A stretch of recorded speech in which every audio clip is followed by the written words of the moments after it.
Hi, I'm Luke Hanson McDonald, and this is Beyond the Family Business, a podcast made in partnership with Canadian Family Offices, where we dive into the challenges and opportunities that come with running a family enterprise. This episode is brought to you by BMO Private Wealth. As a client myself, I've seen firsthand how they can help families like mine plan for the future. Today's guest is Ben Herzman. He's a Toronto native and second-generation leader of his family business, Progress Luv2Pak, and the newly formed Gather Packaging. They are experts in high-end retail packaging, supplying customers across Canada and the US. This episode is very topical because Ben gets into detail about his offshore supply chain and how he's had to become an expert in dealing with tariffs. He also shares his new strategy of reshoring part of his supply chain and how in a very short period of time, his team has built out a local manufacturing facility in Toronto. And lastly, we get into the legacy story of his family business and how his father's first big win was producing the Trivial Pursuit boxes in the 1980s. All right, this is Beyond the Family Business podcast. Let's jump into it. So I always start off with the same three questions. Who are you, where are you from, and what do you do? My name is Ben Herzman, born and raised in Toronto, Canada, and I still live here, and I'm in the packaging business. My company supplies products like shopping bags and gift boxes to retailers and brands all over the world, and I've got a feeling that just about every single one of your listeners has used one of my products over the years and likely has one of them in their home today. Awesome. Well, I'm very excited to learn more. So starting off, you are from multiple generations of entrepreneurs. Could you tell us a little bit about that entrepreneurial history within your family? For sure. So I'll tell two stories of entrepreneurs coming to Canada and starting businesses. I'll start with my own family. So my own family came to Canada in the 1920s, and my great-grandfather was in the clothing business. He had a menswear store in downtown Toronto right near Yonge and Dundas. And when my grandfather and his two brothers-in-law, 3 partners, came into the business, they were among the first in the Canadian menswear industry to embrace discounting. So they would go to Japan in the 1960s before anyone was doing it and buy clothes for a fraction of the cost of what you could get them for here in Toronto.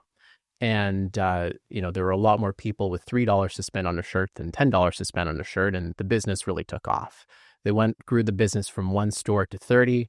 My grandfather took the company public in the 60s, and he sold it when he was, I think, 47 years old. And then he lived till he was 90 and spent the rest of his life investing in real estate, going to Florida, playing gin rummy and golf, and living a good life.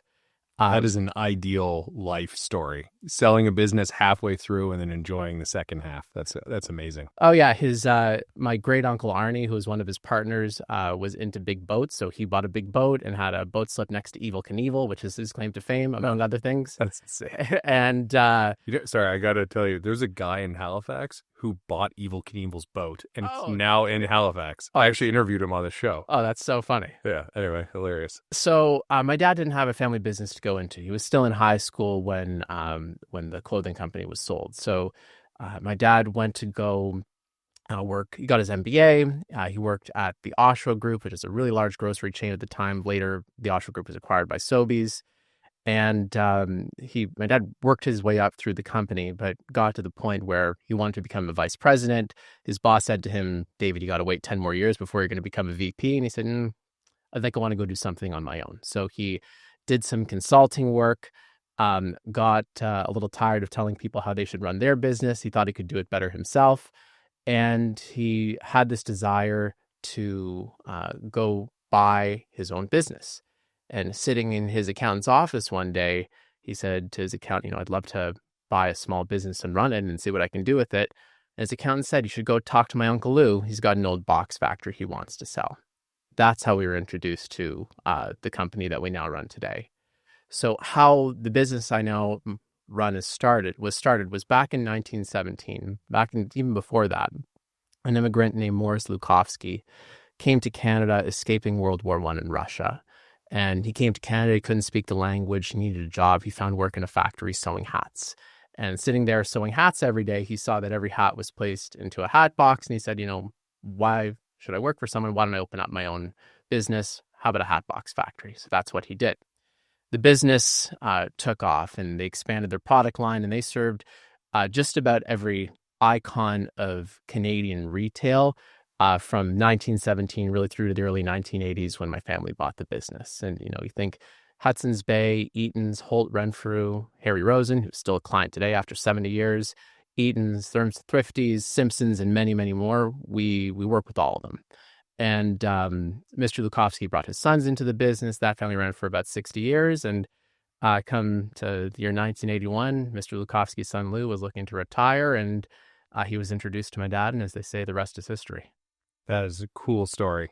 I really love the fact that it's a family business, that then sold to another family business or, a business family and then took it on into the future. That's super cool.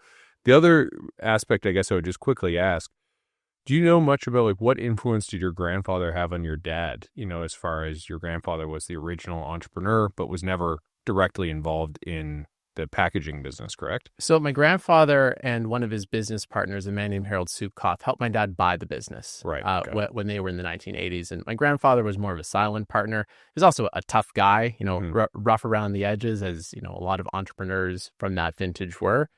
But my dad's partner, Harold Subkoff, was a brilliant man. He had this company, Wycliffe, which was a big property development business that became very successful. He started pickleball restaurants. He started Mayfair tennis clubs. Wow. And this man, Mr. Subkoff, was a big believer and supporter of my dad. And anytime that there was an opportunity, we wanted to buy a piece of equipment, we wanted to go into a new business line, we'd take Mr. Subkoff out for lunch. We'd sit down. He'd take out, a pen and a napkin and draw out the deal. And he said, okay, this sounds good. How much are you going to put in? Here's what I'm going to put in. Let's go give it our best shot. And, cool. Mr. Subkoff eventually passed away, and we bought his family out, and we bought my grandfather out over the years, and it became my dad running the business, and now I'm in it. Very cool. That's interesting, the dynamic of how your grandfather's business partner was a huge mentor to your dad. I wonder if it was almost, because he was not a family member, it created a bit of, arm's length, less family baggage almost, or something like that, or?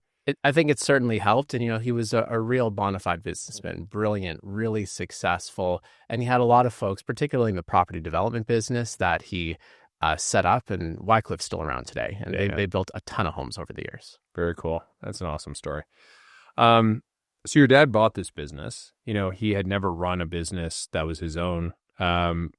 Can you speak at all about, some of the challenges he faced when he took over, a business that had, as you said, I think 60 years with another family, culturally, et cetera? That would be a huge hill to climb to then make it your own. What was that like for him? Yeah, I mean, he'd never worked in a manufacturing environment before. He'd worked in the grocery business, and he'd done some consulting work, and he was an MBA. So you suddenly wake up and you've got a factory with dusty old equipment and people that have been working there for a long time. And Mr. Lukowski's daughter was still in the business. She was a sales rep, and there were a bunch of people that had been there for a while.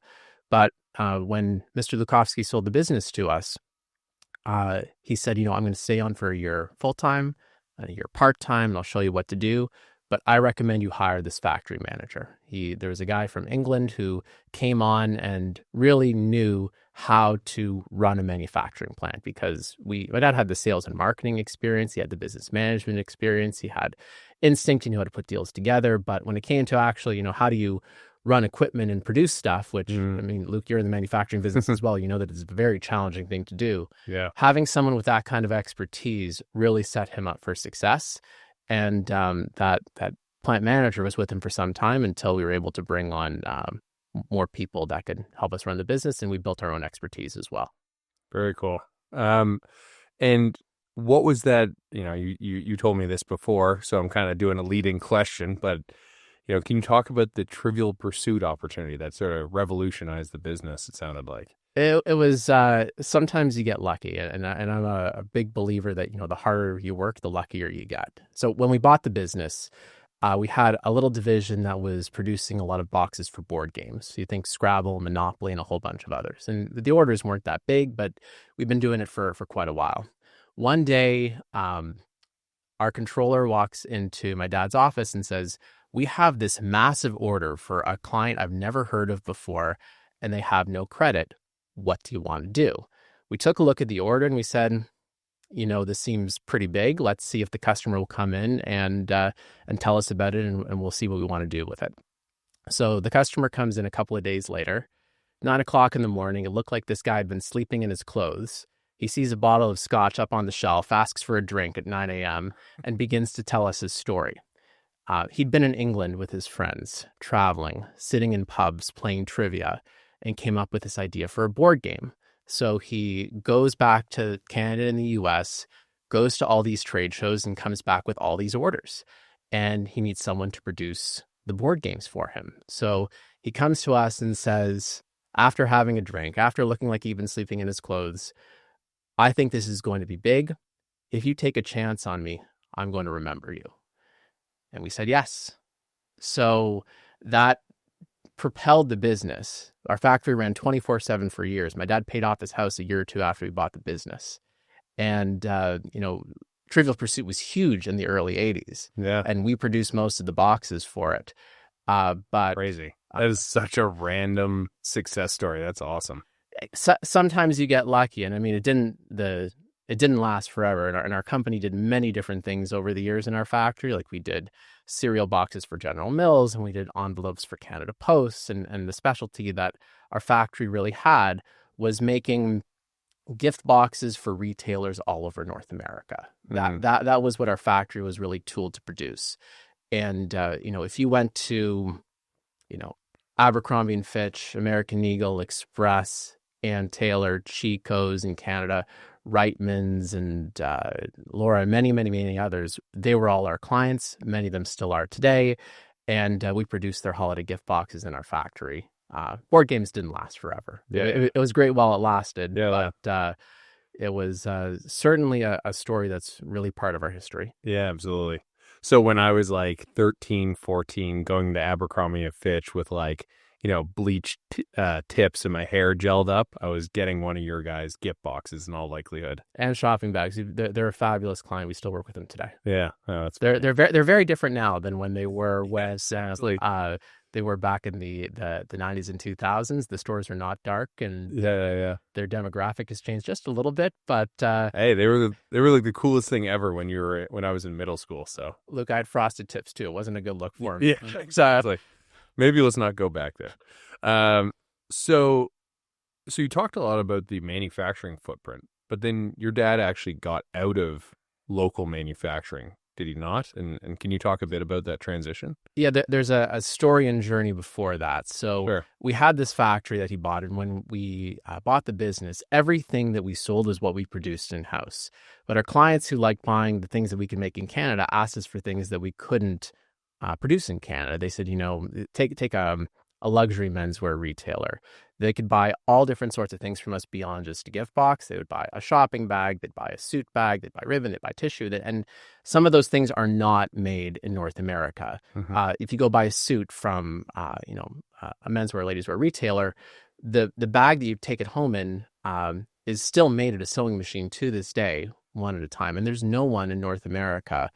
There is a sewing industry in North America, but not to produce something like that. Mm-hmm. So my great uncle Arnie, the guy with the Evel Knievel boat, Cool. he was the one who would go to Asia and import. That was his role in the clothing business. And when my dad bought the factory, Uncle Arnie said to us, if you ever want to import, if you ever want to bring over some nicer products that you can't produce here in North America, I'll show you how to do it. Mm-hmm. So that was back in the mid 80s.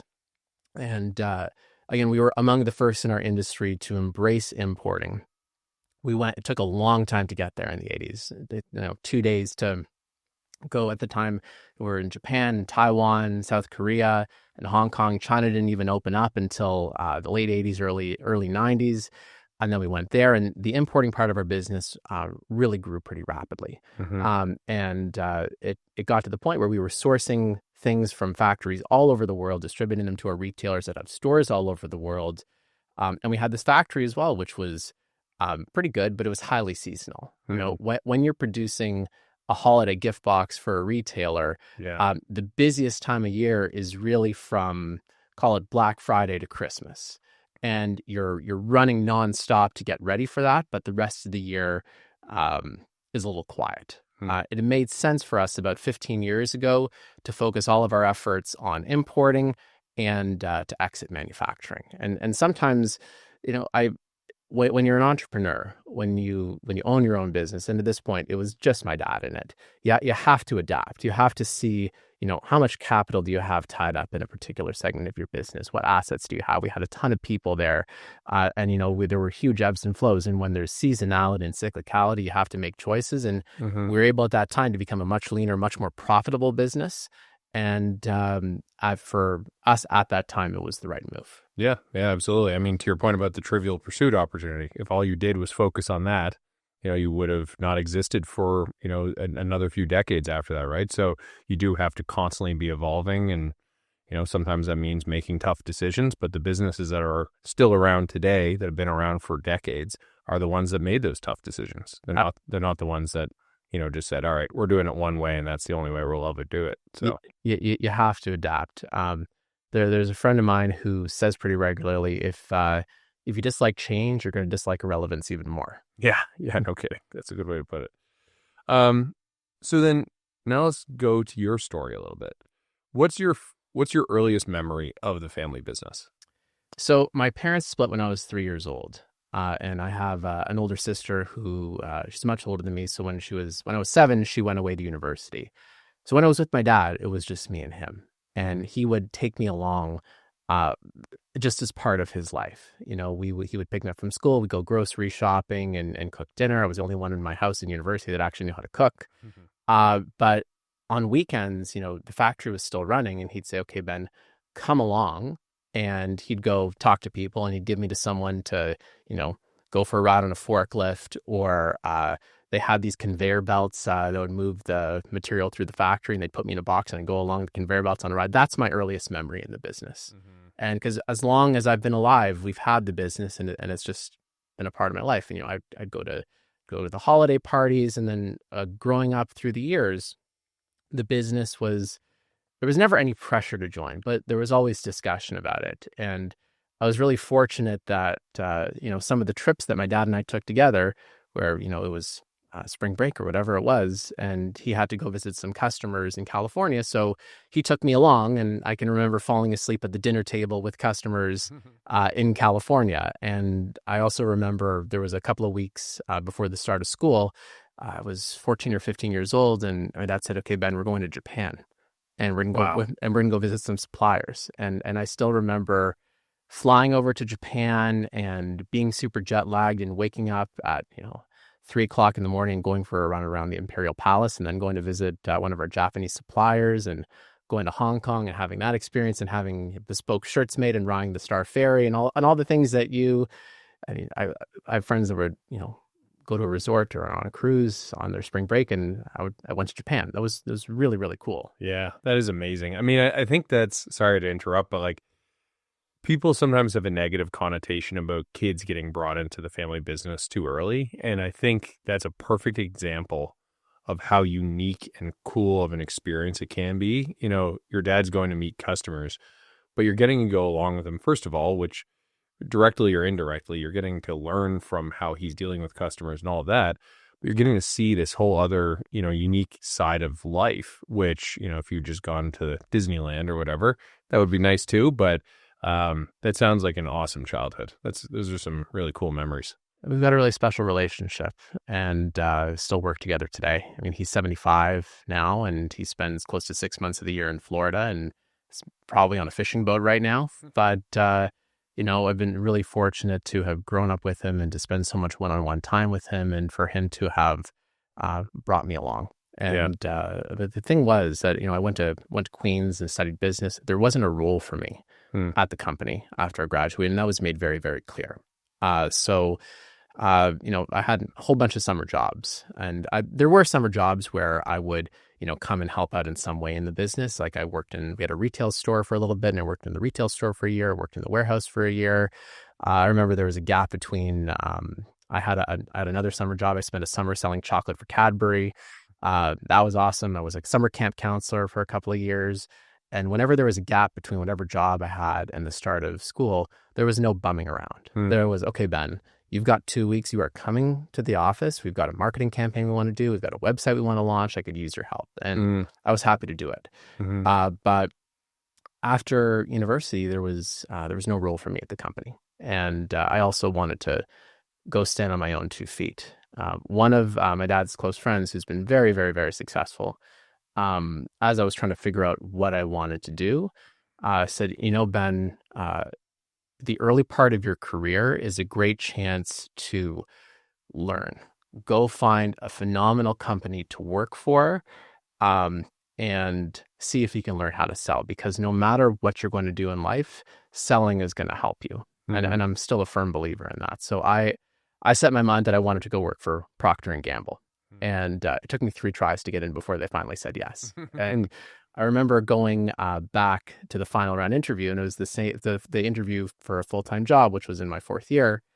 And the interview was the same as it was in my 3rd year. It's like, oh, Ben, I remember you. And, I admire your tenacity coming back here again. But I got the job. Oh, that's awesome. And what area did you work in at P&G? I was in sales. But for any particular products or? Yeah, so they split you off either generally by customer first, and they also give you a number of categories to work on. So I spent a couple years living in Vancouver calling on London drugs, and then I moved back to Toronto, got promoted. I worked on the Target business until Target went under, and then I spent a bunch of time on the Walmart Canada business. Cool. And the brands I covered, you spend time working on a bunch of different brands, but I spent most of my time on hair care products, so Pantene, Head & Shoulders Adolescences, baby care, Pampers, shaving, Gillette, and covered off most of their other brands through the years I was there. So you got a lot of experience selling to retail as well, which is probably super valuable in your current role. P&G was a phenomenal place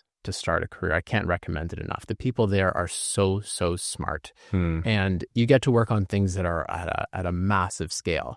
Like when I was in the Walmart business, I had a pretty good year, and they said, okay, Ben, we're rewarding you and a few other top performing sales reps to go down to the Walmart annual shareholders meeting in Bentonville.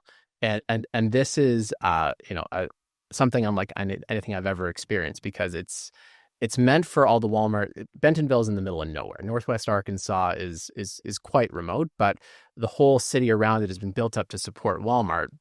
And when Sam Walton was trying to get people to support his business, he said, you know what, we're going to have it be like a homecoming, and we're going to have, concerts and events. And I went down there, and, they have this arena where there was 15,000 people from all over the world, and Katy Perry performed. That's insane. And and not to mention getting to be in an environment where you're with folks that are calling on the Walmart, like P&G at the time, I think was doing over $10 billion a year with Walmart. Yeah. And you get to work with people that are working with Walmart in Argentina and in China and in South Africa and certainly can in the US. And it was really, really cool to have that kind of exposure so early on in my career and create those kind of memories. And you learn a ton selling to Walmart. You learn a ton selling to Target. And getting to really cut your teeth with such iconic brands and such really smart people really was a wonderful place to start a career, and I can't recommend it enough. Yeah, no, it sounds like it, absolutely. So can you talk a little bit about, you were at P&G, then how did you transition into the family business? So it was the year I got married. It was 2017. And at the time I was, things were going great at P&G, had a high rating, I was getting promoted. I could have stayed there and spent a career there if I wanted to. But my dad and I started to have the conversation of, what would it look like if I wanted to come back into the family business? And I asked him the question, like, do you want to sell the business or not? He said, no, I don't want to sell it. Would you consider coming back in and helping me out? And I said, sure. Like, what does a role look like? He said, you know what, Ben, your business card is going to say trainee for the first 3 months, and you're going to do every job in the company, and you're going to learn from the ground up. Even though I had spent summers there, even though I had done different roles. If I'm going to be coming in, like I wasn't coming in a senior management position. It was coming in to learn how the business actually runs.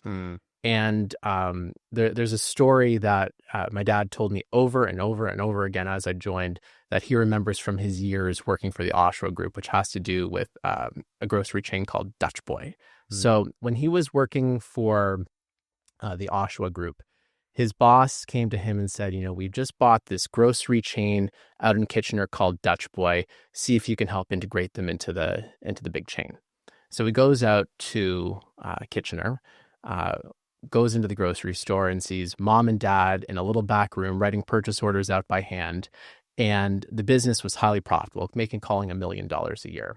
Anyway, the business, Dutch Boy, gets swallowed up into the mothership, and they try to implement all these processes. And it goes from making $1 million a year to losing $1 million a year. And as soon as my dad came in, he kept saying, Ben, remember Dutch Boy, you're not going to come in and try to change everything. You have to understand how we do things, why things are going well, why we do things a certain way, and then you can start to put your mark on it. So that's excellent advice. Yeah. Like having seen a lot of, like we're in the private equity world, and having seen lots of transactions, going in and immediately trying to tell everybody how to do their job right is such a disastrous way to approach things. So that's incredible advice. Let's say, who are you? I've been at this company longer than you've been alive. Yeah. I mean, they weren't saying that out loud, but they were thinking it. And there were certainly some people that said, Ben, at times, Ben's overstepping his reach or he doesn't know what he's talking about. But I really tried to, show that I would work as hard as anyone. I was on the road more than anyone. I visited every customer that I could, every supplier that I could. I'm in Asia 4 times a year. That's where a lot of our supply lines are. I went to every trade show. And, progressively over the years, worked my way up through the company. So technically a trainee for 3 months. My first day on the job, I was unloading shipping containers, which were really dusty and heavy. And, the team needs help. I'm happy to do that still today. And then took over running a little division, which I did for a year. Then ran operations. Then I was the COO. And then I found out I was going to be president about 5 minutes before it got announced at the company. What's that story? Yeah. So this was, I think, right before our Christmas party in 2020. My dad sends me his Christmas party speech. And it's about 5 minutes before it was still peak COVID, so we're doing it over Zoom. And the Christmas party speech says, the United States is getting a new president in 2021, and so are we, announcing Ben as the president of our company. And I'm thinking to myself, that's great. That's intense. No, but I was honored, happy to do it. I'd been the COO for a year. It was only a matter of time, but was there precursor discussions, or was this a complete shock? I didn't know I was going to be president before that, but it's been 5 years now, and so far so good. Yeah. But it was around the time that one of my dad's closest friends had a big health scare. He was spending more and more time in Florida, and I think that we had just come through COVID, COVID was challenging. When most of your customers are retailers, and the government mandates you to shut down, it's a challenging time. We got into the PPE business, as a lot of others did, and that kept us going. And while the PPE business was a thing, but once we were through that, my dad, knew that if I was here running the business, I'd actually have to run the business. And he wanted to spend more time in Florida. He wanted to hand the reins over, and that was his way of doing it. Wow. And rip the Band-Aid off. Trial by fire, but it's been just about 5 years now that I've been running the business. And one of the other things that he said too is, Ben, afterwards we said, Ben, I've been thinking about it for a while, and congratulations.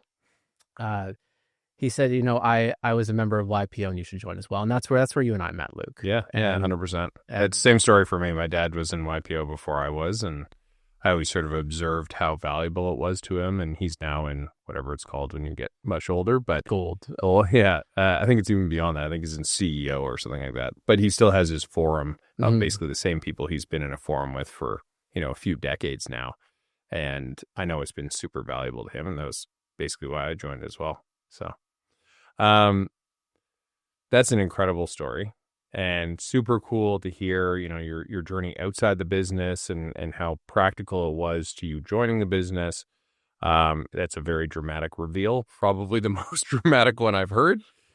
sometimes it's a huge shock to the business. Rarely is it a huge shock to the person that's getting it. I wouldn't call it a shock. I'd call it more, oh, that's nice. That's how we're doing this. But it was, honored and happy to do it. For sure. And obviously there was it wasn't like you were coming from the outside. You'd been in the business for a while. So can you talk a bit about, so then you take over the business, not unlike your dad's story. You worked in a different world beforehand. You have had some time in the business, I suppose, but, what was that transition like? Was it a natural transition given the time you'd had to sort of graduate up through the different roles, or was there a whole section of the business that maybe your dad was overseeing you didn't have experience in yet, or what was that like? Yeah, so when I started running operations, everyone in the company reported to me except for accounting and finance. So it was basically sales, operations, purchasing, IT, everything else like that. So the team had grown up along with me. So there was a prior generation of senior leaders at our company, which had all more or less retired, and a couple that stuck around. But the leadership team that I have right now has been with us for some time. And the only real change was now overseeing finance and accounting and running the relationship with the bank. And we're very happy clients of BMO. They're phenomenal partners of ours. And that was it wasn't as bad of a transition as I expected, because more and more my dad was working his way out of his role. And he hasn't seen a client in years. And he still likes to go to Asia because it's father-son trips, and we have fun going over there. We go over 2-3 times a year. But when it comes to a lot of the key decisions you have to make in the business, he's really not involved in it anymore. He'll help out with some strategic things. He'll still come to a management meeting, but all real operational stuff. How do we price projects? How do we think about personnel, hiring, firing?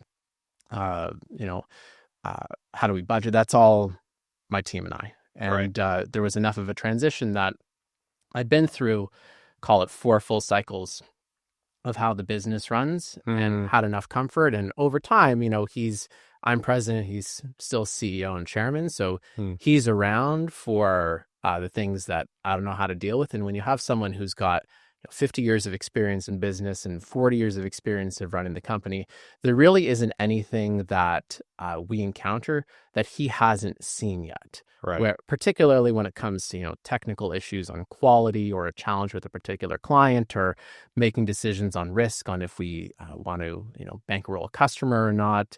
How do we think through challenging personnel issues? How do we think through strategic direction, acquisitions, divestitures, stuff like that? Like, he's still a great sounding board for that. But I've been feel very fortunate to be in the kind of business where I have that kind of relationship where we can talk through those sorts of things. And there isn't a lot that we disagree on. And the things that we do, when it comes to business matters, he's usually right.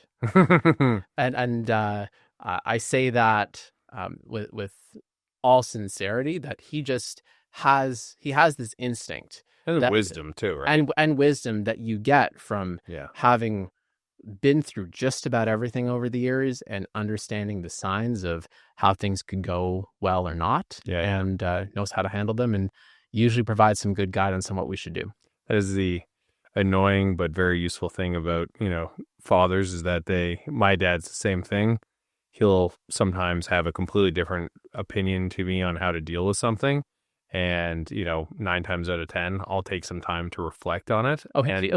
He's usually right. And, he's, a lot of times he doesn't explain himself clearly. Yes. That may also be part of it. Yeah. So not a lot of sales going on. No. So he's like, okay, no, he's had the conversation in his mind, like 75% of the way there, and then says, yeah, we're doing this, and this. And I'll look at him and I'll think, okay, help me understand that a little bit more. He's like, no, Ben, I'm right. And this is how we should do it. It's like, you probably are, but help me understand this a bit more. And I'm sure we're on the right path here. Yeah. That is a bang on point that I've experienced so many times. It's just the like this just stating it as if it's a, dogmatic truth versus helping me understand why it is. But anyway, that's very funny. Very similar experience. Um, on that point, one of the things I found personally that is always a push pull or a fine balance is trying to figure out, how much do you respect the legacy, call it, of, the generation before me, and making sure that I listen to their wisdom and I, learn from their lessons, etc. But as you know, and as we've talked about already, business is always evolving. And so then, finding that balance of when do you push the envelope and actually say, no, you know what? Yeah, the business worked that way, but I'm going to do it this way. What have you found that works? Because that's something I'm always, challenging myself with, or I'm always struggling with, to say, I don't want to be just listening to the previous generation and blindly following their wisdom, but I also don't want to be constantly deciding to go in a new direction when I have, these great resources that have done it for decades.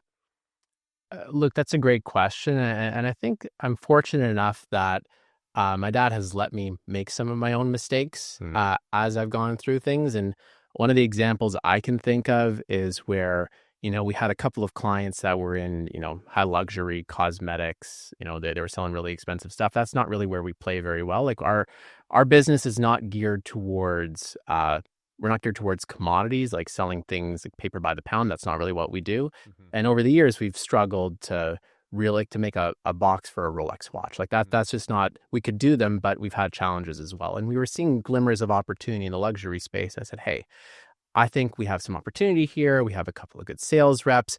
I think we should double down on luxury. We should go to this trade show and we should explore this category. And my dad looked at me as like, I've screwed that up so many times, but if you want to make your own mistakes, we can give it a shot. Mm-hmm. And he was right. We go down there and we spend all the money to go to this trade show. And we bring on all these new opportunities. And lo and behold, all the things that he said about all the issues he'd have working in the high luxury space where, the volumes are low, the clients are demanding, you have to do multiple rounds of samples. There's usually claims and damages if the product isn't perfect. It just wasn't a good fit for our business. But I can learn that lesson myself. And, same thing with personnel. He's given me a lot of latitude about the people that we hire. And I still do most of the interviews for the key people that come into our company. And there'll be times where we bring someone on and he'll say, I don't know about this, but if this is who you want to hire, Ben, I trust you on it. And again, he's usually right. Yeah. But he's involved in the business less and less now. And, but there's still, I'm finding I'm repeating a lot of his sayings. And when you spend enough time around someone, you absorb a lot of their wisdom, which is pretty fortunate. Yeah, absolutely. No, I have the exact same thing where, especially being a parent now, I find myself saying stuff to my kids and I'm like, I've become my dad. What am I doing? Not always a bad thing. I know. But it is always terrifying when you realize how quickly time passes. So I guess another question I would ask around your leadership is, what is a major challenge you've faced? You are now in your own story, your own timeline of this family business. What's something that's been, a key defining moment for you as a leader and something that you've been challenged with? Yeah, I think one of the big things that's really impacted our business in so many ways over the 8 years that I've been in it has been a lot of the changes in geopolitics and tariff policy going into the US. And we've been impacted by it since the year 2018. So it's not just this year in Canada. We've been having to we have a lot of clients in the US. And for many years, the best place to source a lot of our products that could not be made in North America was in China. That just the Chinese partners that we've dealt with, first of all, we have Chinese staff living in China that have worked for us for close to 20 years that inspect quality on everything that we produce. And we work with a lot of the biggest factories in the country in our categories. We become important to them. We instill a lot of our quality standards. We rigorously inspect everything so we can get really, really good quality stuff out of these Chinese factories. But all of a sudden, when policy changes and tariffs go to 25%, all of our clients come to us and say, what are we going to do about this? I don't want to pay 25% more. And this was back in 2018 when it wasn't really a thing. So what does that mean? It means, rebuilding your whole supply chain, going to a lot of other countries in the Far East and identifying all these new factories that were really immature with their manufacturing capabilities, making a lot of mistakes, losing a lot of money. A lot of time we had orders where 3 out of every 5 products came out defective, and you have to credit the whole thing. Wow. And not to mention having to replace them and go back and say, even though China's more expensive, it's more reliable. That's what we have to do. And, I think we visited, having to communicate to customers that your goods are going to become more expensive now. And they'll say, I'm not going to pay that. And how do you absorb the cost? And then how do you move the supply lines around to different locations where you ask the question, can these factories produce as well as I've been used to? And it was very, very difficult to do. I think having to have so many false starts, having to actually get on a plane and go meet with these factory owners and instill the quality standards in them was very challenging, but we worked our way through it. Fast forward to the last year, which, tariffs are now on the tip of everyone's tongue because they're impacting every country around the world. For the friends of mine that run businesses that are experiencing this for the first time, I feel kind of old hat at it. Not that that's a good thing, but I just have had so much experience on how do you navigate this? What are your other options?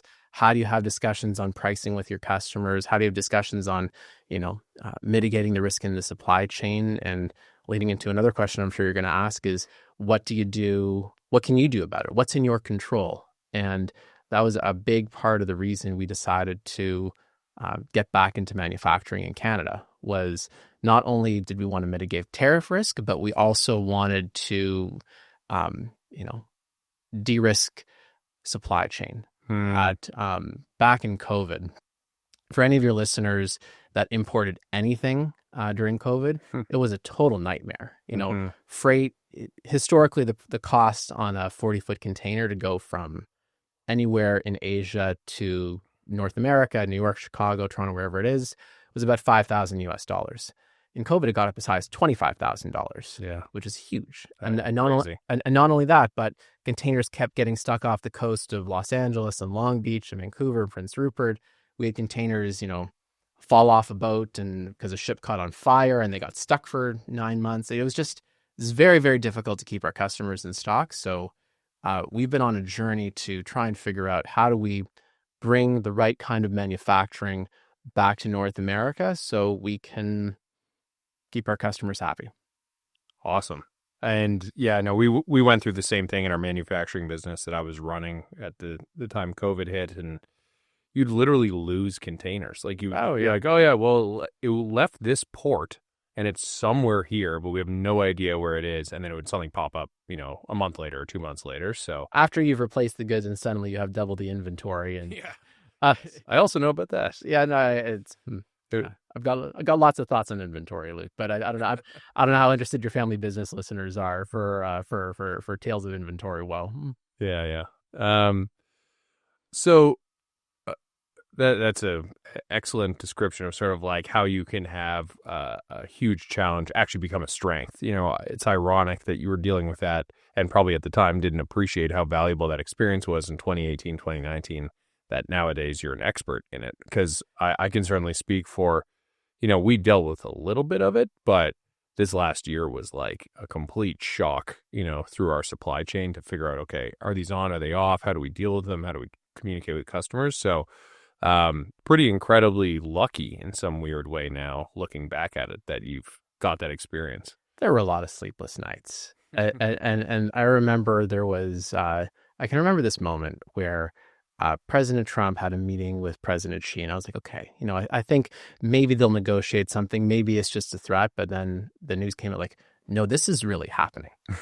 And I just thought, okay, I'm out of energy for the day. I'm going to go to sleep, and we're going to wake up in the morning, and we're going to figure this out. And I try not to get a lot of the people that spend a lot of time around me think of me as pretty stoic. Mm. I try not to get too excited when things are good. I try not to get too frustrated when things are challenging. Sometimes something really knocks the wind out of you. Mm. I do my best to regroup and pick myself up from my bootstraps and go and figure it out. And that's what we did. Yeah. I mean, it's a marathon. It's not a sprint, right? 100%. And like that wisdom or whatever you want to call it of knowing I'm going to tackle, I'll have tomorrow to deal with this. I don't need to be up all night. It's better I get I'm going proper to sleep now because I got a lot of stuff to deal with tomorrow. Yeah. Yeah. No, I mean, that by itself is excellent advice. So you're getting back into manufacturing. I've run a manufacturing business. As you said, it's a very complex aspect of a business. How have you gone about building that, function in that team? I mean, starting from zero and rebuilding a whole, manufacturing supply chain is not a simple thing to do. It's a very challenging thing to do.